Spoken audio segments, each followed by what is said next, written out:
आप सबको मेरा प्यार भरा नमस्कार। आज की इस क्लास में हम लोग अलंकार पढ़ेंगे। अलंकार क्या होता है? ये किसी कविता की या काव्य की शोभा होती है। ऐसे शब्द जो काव्य के शोभा को, आकर्षण को या प्रभाव को बढ़ाते हैं वो अलंकार कहलाते हैं। जिस प्रकार से कोई व्यक्ति आभूषण, गहना या कोई प्रकार का सजावट करता है तो उसकी खूबसूरती बढ़ती है, उसी प्रकार से अलंकारों के द्वारा कविता की खूबसूरती में वृद्धि होती है। इसके दो प्रकार होते हैं, पहला है शब्दालंकार और दूसरा है अर्थालंकार। अब स्टार्ट में देखिए, शब्दालंकार के तीन प्रमुख प्रकार होते हैं। पहला है अनुप्रास अलंकार, दूसरा यमक अलंकार और तीसरा श्लेष अलंकार। उसी प्रकार से अर्थालंकार के मैंने 5 प्रमुख प्रकार लिए हुए हैं। पहला है उपमा अलंकार, दूसरा रूपक अलंकार, तीसरा उत्प्रेक्षा अलंकार, चौथा अतिशयोक्ति अलंकार और पांचवा जो है वो मानवीकरण अलंकार है। शब्दालंकार में देखिए कि जब किसी कविता में वर्ण या शब्दों के प्रयोग से खूबसूरती में वृद्धि हो या सुंदरता का जन्म हो, तब हम उसको शब्दालंकार बोलते हैं। शब्दालंकार में जैसे कि हम पढ़ चुके हैं, पहला है अनुप्रास अलंकार। अनुप्रास अलंकार में क्या होता है कि एक या अधिक से ज़्यादा एक अल्फ़ाबेट या एक वर्ण का आवृत्ति होता है या रिपीटेशन होता है, या यहाँ पे हो सकता है कि समान वर्ण हो, ध्वनि हो या अक्षर हो, इन सब का रिपीटेशन या पुनरावृत्ति हो, तो वहाँ पे अनुप्रास अलंकार होगा। इसका उदाहरण देखिए, तरनी तनुजा तट तमाल बहुछाए। इसमें त जो अल्फ़ाबेट है या वर्ण है, इसकी आवृत्ति हो रही है। चारुचंद्र की चंचल किरणें खेल रही हैं जल थल में। तो इसमें देखिए चारुचंद्र में और चंचल में च है और जल और थल में ला है, इसका रिपीटेशन हो रहा है। तीसरे उदाहरण में देखिए, मुदित महपति मंदिर आए सेवक सचिव सुमन बुलाए। इसमें म और स वर्णों की जो है ना आवृत्ति हो रही है। इसके बाद हम लोग यमक अलंकार को देखते हैं। यमक अलंकार में देखिए, अनुप्रास के उलट यहाँ पे एक शब्द या वर्ड एक से अधिक बार आता है और हर बार उसका जो मीनिंग है या अर्थ है अलग अलग होता है, तो हम उसको यमक अलंकार बोलते हैं। उदाहरण है, काली घटा का घमंड घटा। तो देखिए यहाँ पे घटा शब्द का 2 बार प्रयोग हुआ है और दोनों ही बार अर्थ जो है ना अलग अलग है। पहली बार में अर्थ है बादल और दूसरी बार में अर्थ है कम होना। मतलब यहाँ पे काले रंग का जो बादल है ना, उसका जो घमंड है वो कम हो चुका है। दूसरा उदाहरण से समझते हैं, कनक कनक ते 100 गुनी माँ दक्ता अधिकाय। यहाँ पे कनक और कनक एक ही शब्द 2 बार आया है, लेकिन दोनों बार उसका अर्थ अलग अलग है। पहली बार में कनक का अर्थ है सोना और दूसरी बार में कनक का अर्थ है धतूरा, जिसको खाने से आदमी जो है वो नशे में आ जाता है। तीसरा उदाहरण देखते हैं, तेरी बर्छी ने बर छीने हैं खलन के। तो यहाँ पे देखिए, बर्छी ने का मतलब होता है कटारी या हथियार और बर छीने का मतलब होता है वीरों को छीन लिया है। तीसरा प्रकार है श्लेष अलंकार का। श्लेष का मतलब होता है चिपकना या चिपका हुआ। जो नाक से श्लेष्मा निकलता है उसी से श्लेष है। तो यहाँ पे एक ही शब्द के, एक ही वर्ड के कई मीनिंग होते हैं या कई अर्थ होते हैं। उदाहरण से समझते हैं, मंगन को देखी पट देत बार बार है। तो यहाँ पे जो पट का मतलब है वस्त्र और दूसरा अर्थ है इसमें दरवाजा। दूसरा उदाहरण से समझिए कि मधुबन की छाती को देखो सूखी इसकी कितनी कलियां। तो यहाँ पे कलियों का 2 अर्थ है। पहला अर्थ है कली, जो फूल के खिलने की पहले की अवस्था होती है, और दूसरे में कलियों का अर्थ जो है यौवन से पहले की जो अवस्था होती है या किशोरावस्था और जवानी की जो बीच की अवस्था है, उसको दिखाने के लिए यहाँ पे बताया गया है। अब हम लोग अर्थालंकार में आ चुके हैं। कविता की जो सुंदरता है, चमत्कार है या प्रभाव है, जब शब्द पे आधारित ना होके उसके अर्थ पे आधारित होता है। जहाँ पे अर्थ के द्वारा सुंदरता का भाव प्रकट होता है, वहाँ पे अर्थालंकार होता है। अब अर्थालंकार में जो पहला भाग है वो है उपमा अलंकार का। तो उपमा अलंकार को देखते हैं। उपमा का अर्थ होता है किसी के साथ तुलना करना, चाहे गुण हो, रूप हो, धर्म हो, समानता करने का प्रयास करना, खासकर किसी प्रसिद्ध वस्तु या किसी प्राणी के साथ, तो वहाँ पे उपमा अलंकार होता है। तो उपमा अलंकार को इस उदाहरण से अच्छे समझ सकते हैं कि नील गगन सा शांत हृदय था सो रहा। तो यहाँ पे हृदय देखिए वो किसके समान शांत है? नीले गगन के समान या नीले आसमान के समान शांत है। तो नीला आसमान जो एक प्रसिद्ध चीज़ है, उसकी तुलना जो है ना हृदय के शांति के साथ की गई है। वहीं पे इसका दूसरा उदाहरण है कि वह जिंदगी क्या जिंदगी जो सिर्फ पानी सी बहे। यहाँ पे जिंदगी का जो तुलना है वो पानी के समान बहने से किया गया है, क्योंकि पानी का बहना जो है ना एक प्रसिद्ध चीज़ है। तो ये सब उपमा अलंकार के उदाहरण है। अब समझते हैं कि उपमा अलंकार के कुछ कुछ मुख्य भाग होते हैं जिसको अलंकार में जानना बहुत जरूरी है। चलिए उसको समझते हैं। अब पहला देखिए उपमेय। उपमेय क्या होता है कि जिस वस्तु की या प्राणी की हमको तुलना करना है या उपमा देना है उसको उपमेय कहते हैं। उदाहरण क्या है? निर्मल तेरा नीर अमृत के सम उत्तम है। तो यहाँ पे देखिए किसकी तुलना कर रहे हैं हम लोग? निर्मल नीर की या निर्मल पानी की तुलना कर रहे हैं। और वो तुलना जिसके साथ कर रहे हैं? अमृत के साथ कर रहे हैं।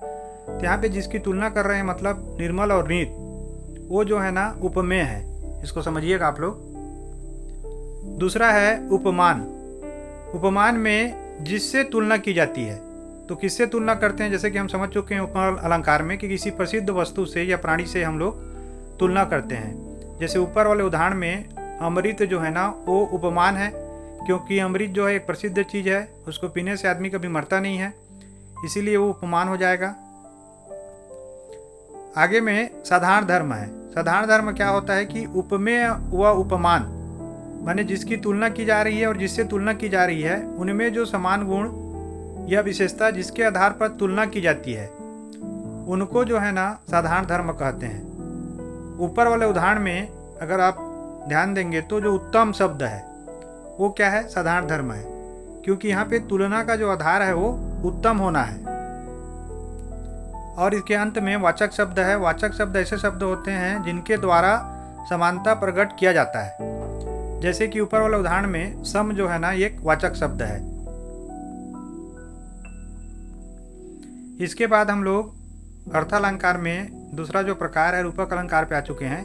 उपमा अलंकार में तुलना किया जाता है। इसमें जो है ना रूप गुण धर्म का अत्यधिक समानता के कारण ऐसा स्थिति हो जाता है कि जो उपमान है को उपमेय पर आरोप करके दोनों में अभेद, मतलब यहाँ पे जिससे तुलना की जाती है और जिसकी तुलना की जाती है दोनों में अभेद की स्थिति दिखाया जाता है, तो वहाँ पे रूपक अलंकार होता है।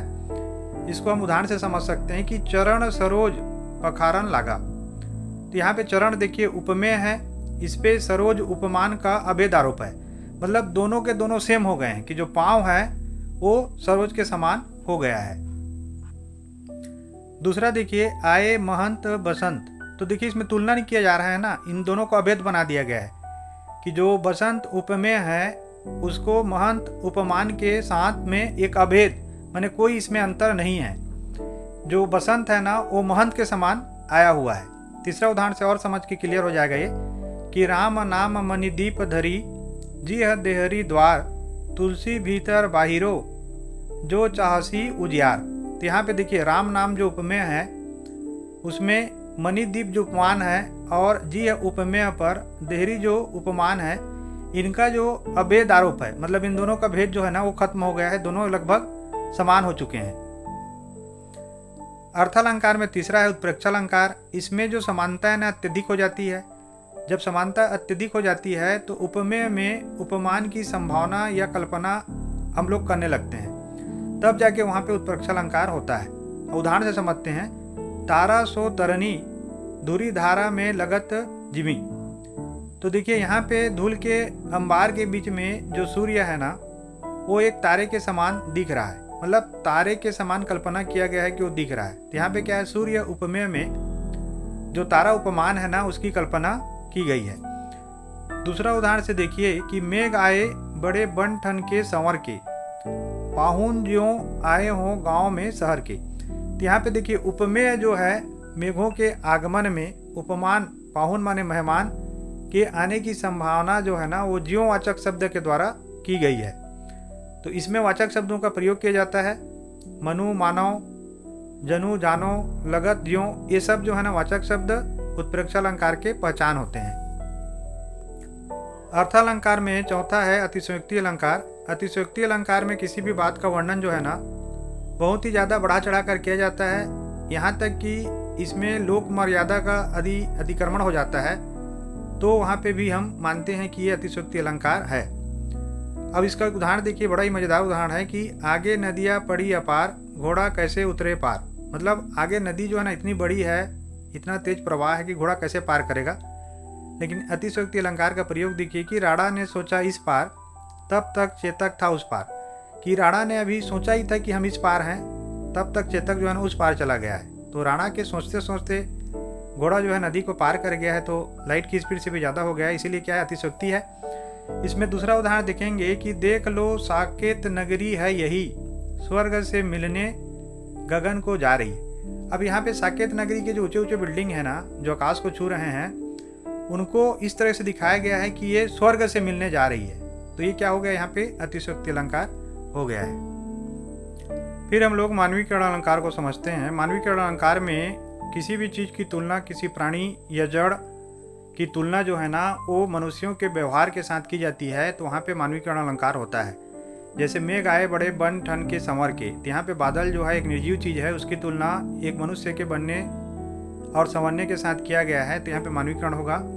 अगले उदाहरण में देखिए, खड़ खड़ करताल बजा नाच रही बेसुध हवा।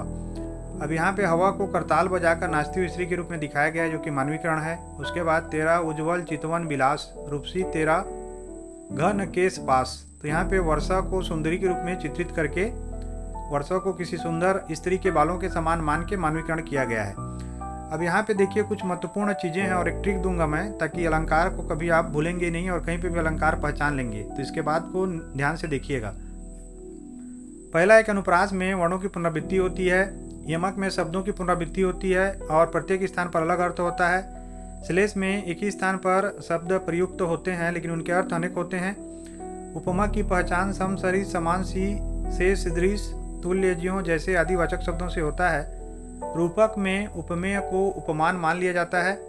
उत्प्रेक्षा में उपमेय में उपमान की कल्पना की जाती है। अतिशयोक्ति में बात को अत्यधिक बढ़ा चढ़ाकर वर्णन किया जाता है और मानवीकरण में प्रकृति की जड़ वस्तुओं को भी मनुष्य की तरह दिखाया जाता है। इसके बाद एक ट्रिक दे रहा हूँ, जिसको अगर आप अच्छे से याद कर लेंगे ना तो आप कभी भी भूलेंगे नहीं। अभी हम लोग देखेंगे अलंकार पहचानने की आसान तरीका। इस ट्रिक में अगर आप ये जो कविता है उसको अच्छे से याद कर लेंगे तो कभी भी किसी कंपटीशन में और कहीं पे भी आपको अलंकार को पहचानने में दिक्कत नहीं होगा। तो ध्यान से सुनिएगा। बार बार एक वर्ण जो आए अनुप्रास की भाषा, माने एक वर्ण अगर बार बार आता है तो अनुप्रास होता है। और यमक में जोड़ा आकर अलग अर्थ दर्शाया, और यमक में ये जोड़ा के रूप में आता है अलग अलग अर्थों में। और श्लेष में एक शब्द के अर्थ अनेकों भाई, और श्लेष में एक ही शब्द के अनेक अर्थ होते हैं। अतिशयोक्ति में बढ़ा चढ़ाकर छोटी बात बताई, और अतिशयोक्ति अलंकार में बढ़ा चढ़ाकर छोटी बात को बताया जाता है। चरण कमल एक रूप मानकर रूपक की परिभाषा, तो चरण कमल मतलब दो चीज़ों को जब एक मान लिया जाता है तो रूपक होता है। सास ही से सम सरिस मान लो उपमा जी की आशा, जहाँ पे वाचक शब्द सास ही से सम सरिस होते हैं वहाँ पे उपमा होता है। उत्प्रेक्षा संकेत समझ लो मनु मानव जनु जानो, जहाँ पे भी मनु मानो और जनु जानो वाचक शब्द होते हैं उत्प्रेक्षा होता है। दो चीज में भ्रम पैदा हो भ्रांतिमान पहचानो, और जहाँ पे दो चीज़ों में भ्रम पैदा हो वहाँ पे भ्रांतिमान अलंकार होता है। तो इस ट्रिक से अगर आप ये कविता याद कर लेंगे तो कभी भी आप अलंकार को पहचानने में भूल नहीं करेंगे। तो आशा करता हूँ ये कविता आप लोगों को बहुत ज़्यादा लाभ पहुँचाएगा। आप लोग कमेंट करके जरूर बताइएगा। Thank you for watching.